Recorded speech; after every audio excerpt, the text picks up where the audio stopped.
Le petit matin Sud Radio, 5h-7h, Benjamin Glaise. Sud Radio 6h40, le Premier ministre l'a affirmé, Michel Barnier fait de la lutte contre les déserts médicaux l'une de ses priorités. Pour cela, il propose notamment ceci. Il propose aux internes, français et étrangers, volontaires de s'engager à exercer dans les territoires qui manquent le plus de médecins, le tout grâce à l'accompagnement de l'État et des collectivités territoriales. Bonjour Kylian Elgouarch. Bonjour. Vous êtes toujours avec nous, président donc de l'intersyndicale nationale interne. Comment réagissez-vous d'abord à cette proposition du Premier ministre avec inquiétude, curiosité ? Alors déjà, l'accès aux soins aujourd'hui, c'est une préoccupation majeure des internes. On est conscient des difficultés. Quand on est aux urgences, on a toujours des patients qui nous disent je suis venu aux urgences parce que j'avais pas de médecin traitant. Quand on travaille dans les services et dans les services de consultation, on voit les délais qui se rallongent, que ce soit à l'hôpital ou dans la ville. Oui. Donc ce programme Hippocrate, il vient un peu en prolongement d'un dispositif. Effectivement, programme Hippocrate, c'est le nom de ce projet, voilà, ce programme qui veut mettre en place le Premier ministre.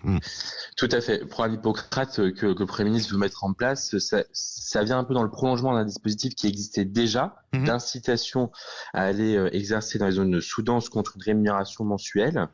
Donc finalement, ça serait une sorte de modification d'un dispositif qui est déjà aujourd'hui en place. Après, ce qui nous interpelle, c'est le nom qui est utilisé, Hippocrate, qui renvoie directement à notre serment d'Hippocrate que l'on prononce à la fin de nos études médicales. Et je trouve que ça sous-entend un peu qu'il y aurait des bons médecins de la descendance d'Hippocrate qui s'engagent pour l'accès aux soins, un terme moralisateur, alors que la responsabilité de l'accès aux soins, on nous le rabouche tous les ans lors du budget de l'État. Et au quotidien, les internes, on est en première ligne pour l'accès aux soins.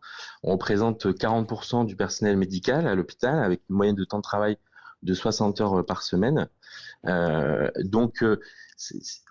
nous fait porter rapidement la responsabilité du baisse du nombre de médecins en France issus des décisions des 30 Ce qui sous-entend, au final, c'est qu'il n'y a pas assez d'internes peut-être qui sont présents sur des secteurs, des territoires où il n'y a pas assez de médecins. C'est un peu ce qui sous-entend finalement le Premier ministre, non ? Aujourd'hui, le vrai problème, c'est qu'on n'est pas assez nombreux en termes de médecins. C'est pas un problème de répartition, c'est un problème de nombre. Quand on n'a pas assez de beurre pour tartiner sa tartine, on peut pas tout la tartiner. C'est exactement pareil pour les médecins.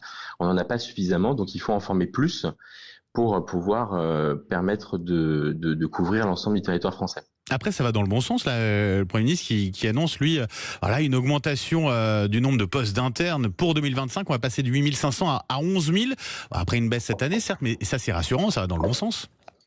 C'est rassurant. On va connaître dans les prochaines années une augmentation du nombre d'internes, donc une augmentation du nombre d'étudiants en médecine formés. Donc ça va évidemment dans le bon sens.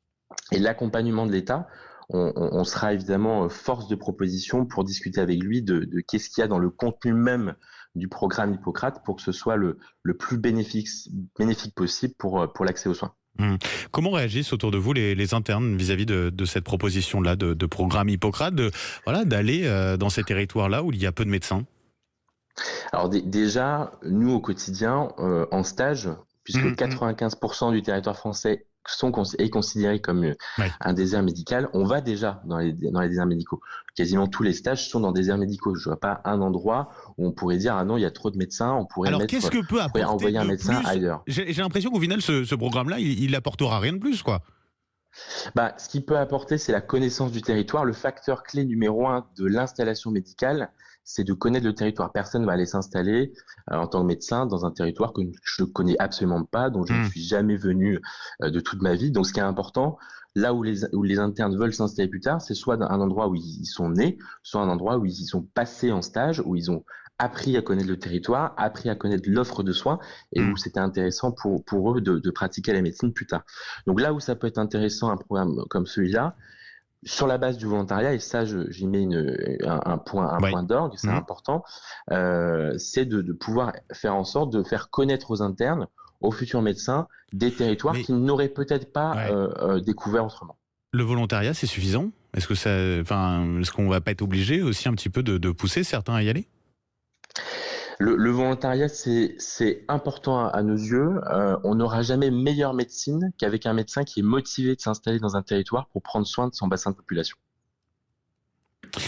Oui, sauf que là, on se rend compte qu'effectivement, il y a peut-être un peu urgence. Vous attendez des contreparties ou pas là-dessus ?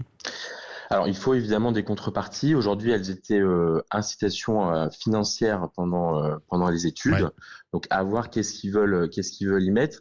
Moi, je mets un point d'orgue sur l'accompagnement de l'État, qui aujourd'hui, dans le dispositif qui existe déjà, Ouais. est quand même un peu faible et dont on pourrait faire beaucoup plus dans les années à venir. Merci beaucoup Kylian Lelgouarge d'avoir été avec nous ce matin sur Sud Radio. Je rappelle, un président de l'intersyndicale nationale des internes. Très bonne journée à vous.